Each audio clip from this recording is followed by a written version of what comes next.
Hello, guys. Hello, and welcome to our very first session of Tutor Chat. And today we are talking you through the common mistakes that we see people making during their 11 plus preparations. Okay, so obviously, my name's Lucy Kennedy, and we have Helen Dickman, and we are both founders of the 11 Plus English Club. And we are supporting our members through all sorts of wonderful advice, resources, live masterclasses. So Helen, I'm going to hand it over to you for our very first point, which is to do with exam boards. Yes, thank you, Lucy. Hello, everybody. So as Lucy says, we're here helping 11 plus students, and we've both been doing this for years and years and years now. I think together combined, it's nearly like 10 years we've been doing this. So we've seen so many ups and downs. So today, as we say, this is all about common mistakes. This is the main things we want to share with you. So one of the first things in terms of your preparation is making sure that you're really confident with your exam board. Now, we know it's different for different families. So for some of you guys, it might be that you're only sort of targeting just one school, and therefore you only have one exam board to focus on. So as an example, we're based in Essex, we do CSC exams. So one of the first things we talk about to people is you've really got to make sure that you understand like the types of comprehension questions you're going to be asked, tend to be like standard format, for example, not very often multiple choice anymore. And creative writing is a really big part of that.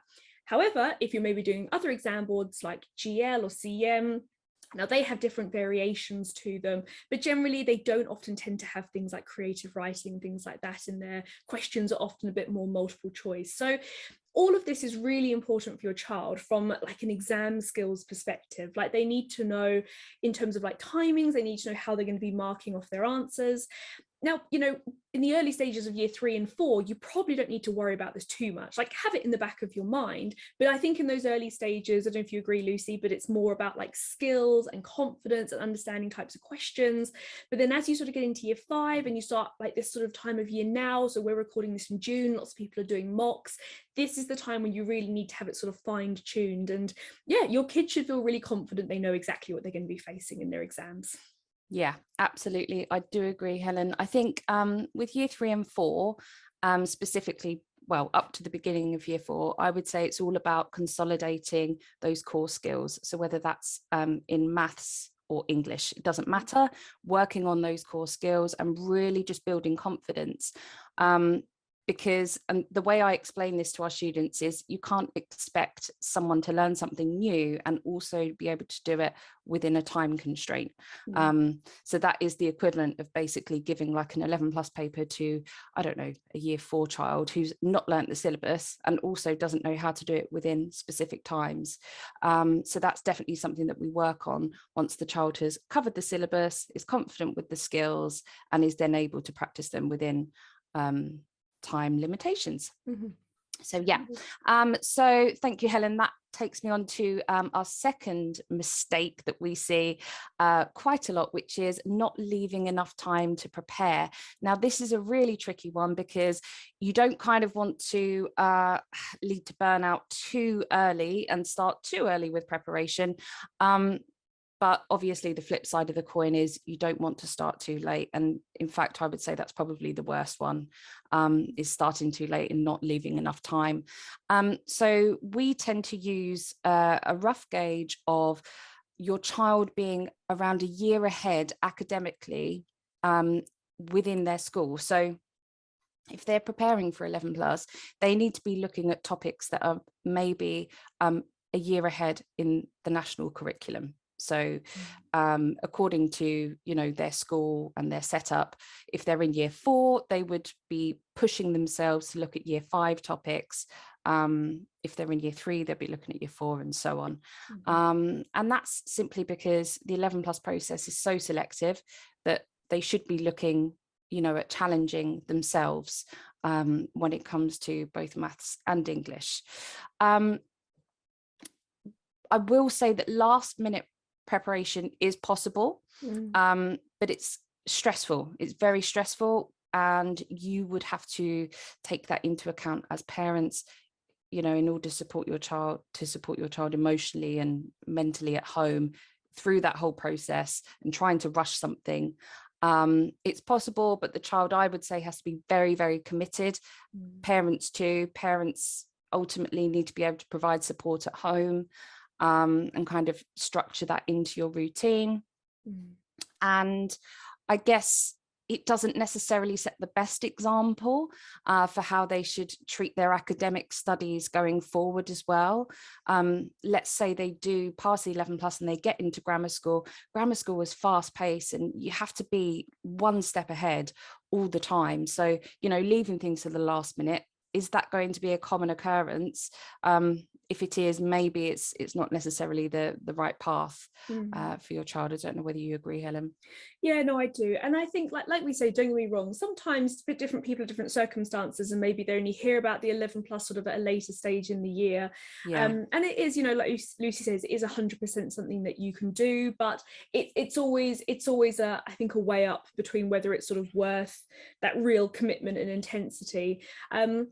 And yeah, look, you know, I think I speak on a personal level here. I know, like, academically, when I went to school, so I went to grammar school, and there is, the volume of work is so much, and like I am a self-confessed person who used to leave things to the last minute, and it's just not worth that stress, you know. And I kind of wish that, I really wish actually, that when I was younger, somebody had taught me to stop doing that, because I just got into this habit from a very early age of just sort of doing things at the last minute, and it's kind of taken my adult life to get out of that habit now. So it's, yeah, I think for us, a big thing in terms of 11 plus preparation as tutors, it's all about sort of laying this really good foundation, setting like a really good sort of setup, you know, that kids can follow, that will like help them academically throughout their whole lives, not just the 11 plus, because really that's the first hurdle, the 11 plus. You know, there's a lot more hurdles to come along the way, not in a bad sense, but it's just the reality of the education.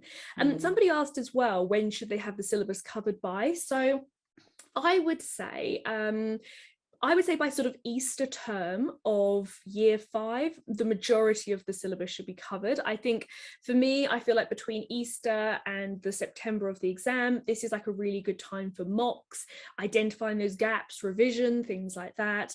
So, you know, you've got lots of time, and even now, you know, okay, again, we're recording in June, we've got sort of 3 months to go. If you're not quite there yet, don't panic, it's not the end of the world, but hopefully by now you have ticked off those like sort of really big core topics that you need to have covered for your exams. Yeah, absolutely. Yeah. Okay, next one. So we have so much to say on these topics.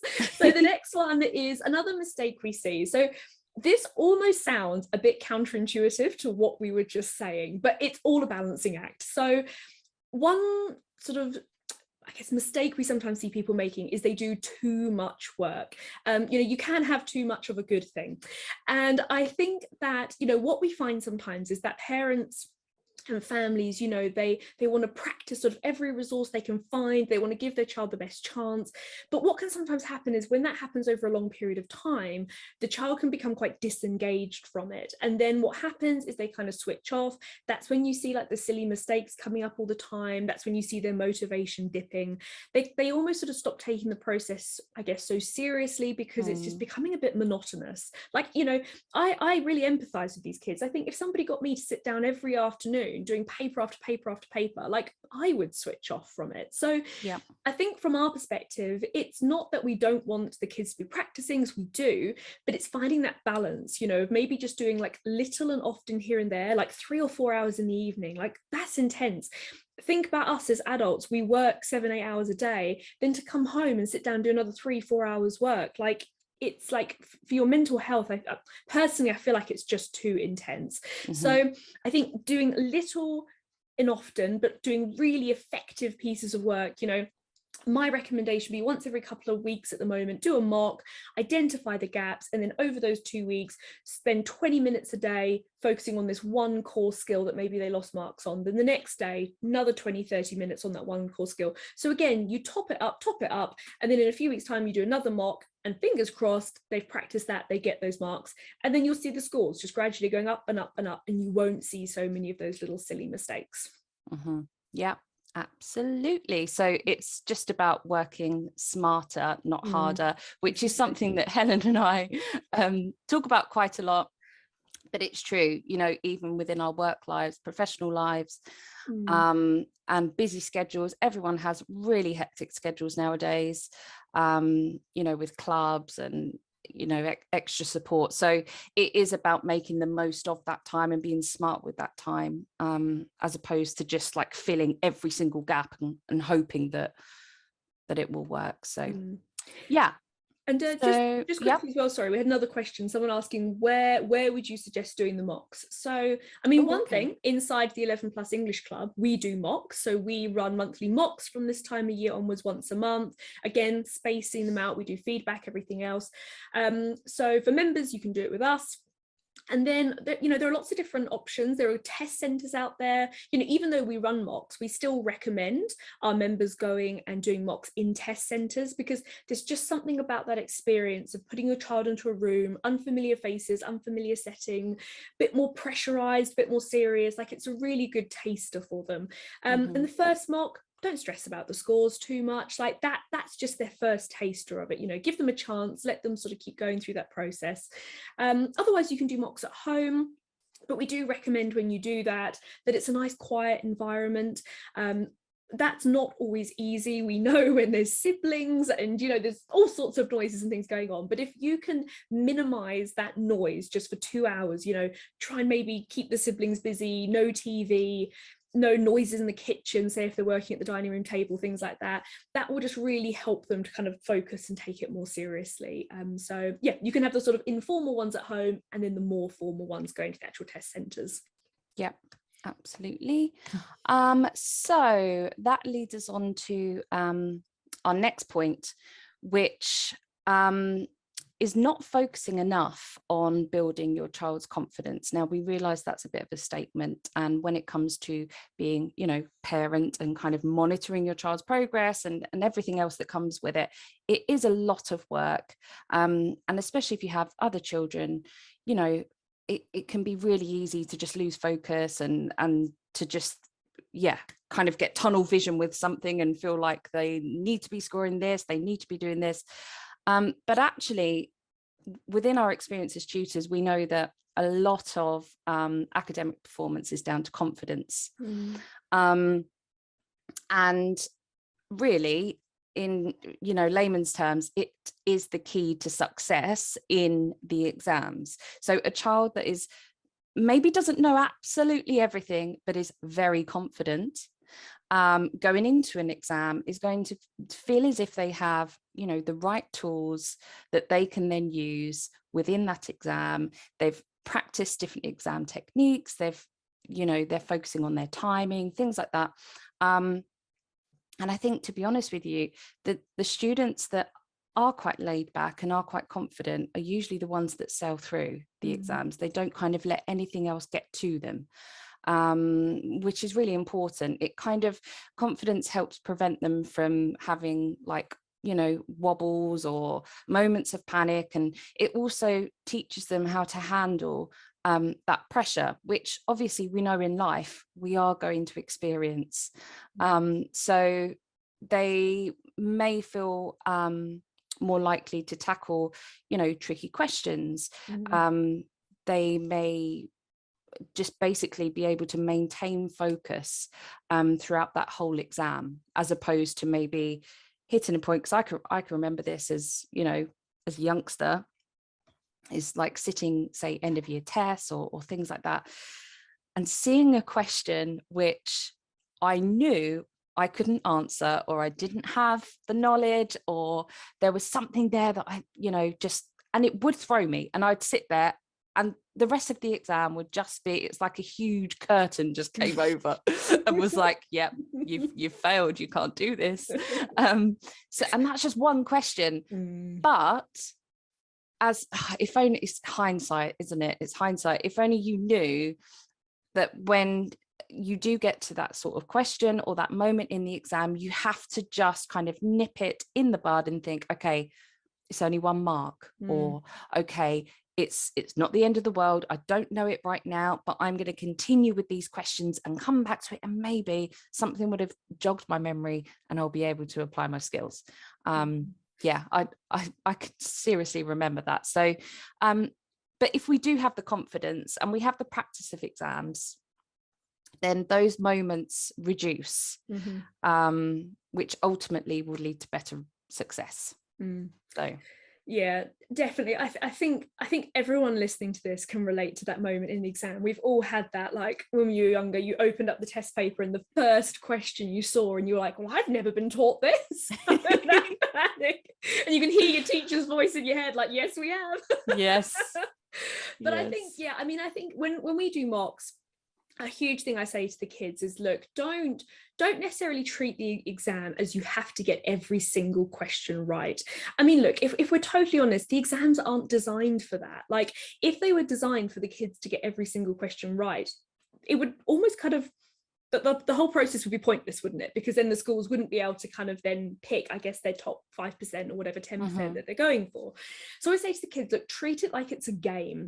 Imagine that you're playing a computer game and you've got like 1 minute to collect as many points as possible. What would you do? Would you slowly, meticulously go around every single thing running out of time? No, you'd run around grabbing all the points, answering all the questions that you can quickly. And then with the luxury of a bit of time at the end, you go back, you do the tricky ones. So it's like it's such a mindset thing behind it all. And like you say, Lucy, it's stopping them like freezing on that question and just being able to turn the page and be like, it's okay. Oh no, I'll be able to answer the rest, the other questions on the other pages. So confidence mindset is a huge thing, isn't it? Absolutely. Perfect. Yeah. Okie dokie. So the last one we have on the list is all about working independently. Now, given that we're tutors, this kind of might sound like a bit of a bizarre, contradictory thing coming from us.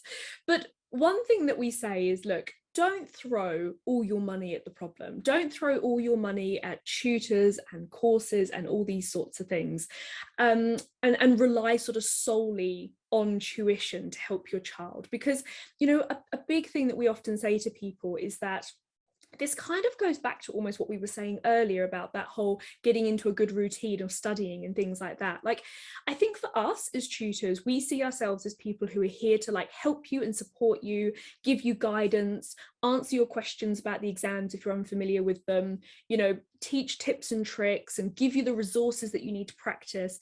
But like, ultimately, we always say to the kids, we can't do the work for you. And actually, we're with you for maybe 1 hour a week, sometimes 2 hours a week, depends, sort of what we're doing. But that's not enough to just do that 1 or 2 hours a week and then expect to pass the 11 plus. Like, it's all about the hard work that goes in behind the scenes, and that commitment and dedication to it. So, tutors and everything are fantastic, and we try our absolute best and hardest to give you guys like everything you need. But for us, it's like a two-way street, and there needs to be like a balancing act between the two. And yeah, and again, like in our experience, the families who sort of have like done all the work in the background and come to us with the kind of, here's all the work I've done, and I've marked it, I've gone through my feedback, I know what I need to do, but I have 1 or 2 questions. That's where I think we as tutors are the most effective. Like, personally, I'm not a fan anymore of sitting there going through a huge marking feedback session, because especially when we're just ticking things off as correct, like I don't think that's great value for money for families and for the students in particular. I don't think they're learning as much from it. If anything, if they can mark their own work, recognize their own mistakes, learn from them, and then use us as like a tool to help them with the bits they can't quite work out, those are the kids that are learning the most effectively. And that growth mindset is so powerful for them there. So that's something we really try and encourage with the kids that we work with at the moment. Absolutely, Helen. And I think I can see quite a few people watching now, so hello guys. So I personally would say that for students that I've taught in the past, those that I've given kind of the reins to at times, and have given them, say, like a criteria that we've gone through for creative writing, and I've said to them, right, you are teacher now, or you are teacher for the next 15 minutes or for the rest of today's session, you are the teacher and you are going to mark this work based on this criteria. They absolutely love it. And there is something so special about kids having that power and the authority and responsibility to say, yes, that's brilliant, and nope, try again. It really does help them see things from our point of view and ultimately the examiner's point of view when they are going to be marking their work. So things like having like a checklist and being able to then go through and see, you know, the areas of strength, areas that they need to work on, that I feel is probably the most effective way for students to improve their work. So, and that's, I mean, it's kind of contradictory because we are the tutors, but just giving them that freedom and that power, I think is really quite powerful for them. Most definitely. Yeah, it's self-awareness, isn't it, at the end of the day? And again, it's something that will really help them in later life. Like it's you know, it's really preventing that fear of failure. It's helping them to recognize, you know, that, you know, recognize, accept that they make mistakes, but they're learning from it. Like we as adults, the power of hindsight, we know most kind of really big helpful lessons we've learned in life, half of them probably came from mistakes that we've made. Exactly. But, you know, for kids, I think in schools, they're sort of, you know, like I remember one of the kids I taught recently saying to me, oh, you know, I did badly in my spelling test at school. I got 9 out of 10. I was like, what? That's like 90%. Like, that's really good. But there's this like striving for perfectionism, this idea of I have to have 100% or I failed. And look, you know, we could talk about this for another half an hour, but that's not life, you know, like, and I think as well that can be damaging, that mindset, when it comes to the 11 plus as well. So yeah, anyway, we will save the growth mindset for another day, because we shall talk about this for half an hour more, I think. Okay, guys, so thank you so much for watching this. We really hope you found it helpful. Hopefully it's given you some like inspiration and some tips and tricks of things that you could be doing in your 11 plus process. If you're not a member of the 11 plus English Club, then please get in touch and we will be posting all the details about how to come join us as well. Okay, so take care and we will speak to you soon. Take care, guys. Bye. Bye.